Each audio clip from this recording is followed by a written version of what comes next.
Tomorrow, the Democratic National Convention kicks off, but already a controversy is threatening to derail Hillary Clinton's shining moment. The chair of the committee has been forced to resign after close to 20,000 emails were leaked, showing Clinton was favored over Bernie Sanders during the primary process.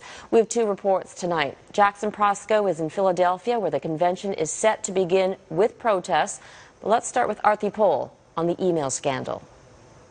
Tens of thousands of balloons hoisted up ready for a celebration. The expected coronation of the first female to lead a major political party in the U.S. The party is promising an optimistic outlook for the country, the opposite of what's been described as doom and gloom espoused by Republicans last week.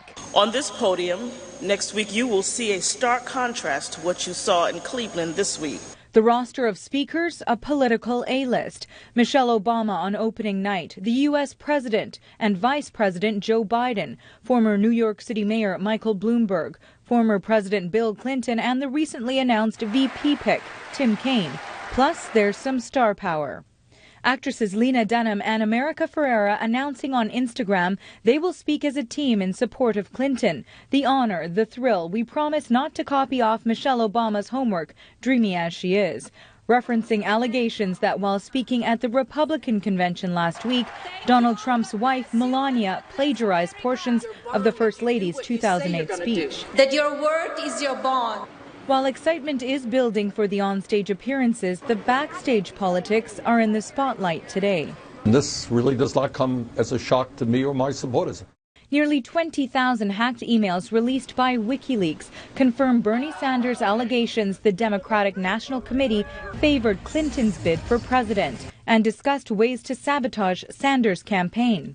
There is no question but the DNC was on Secretary Clinton's side from day one. We all know that. Sanders called for the DNC chair to step down, and late today those calls were answered. The chair announced she'll submit her resignation following the Democratic convention, an attempt to avoid the event being overshadowed by this controversy.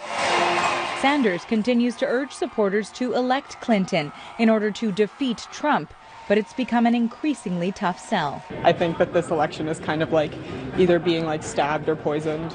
With tensions high between and within parties, it's expected protests will plague the convention this week.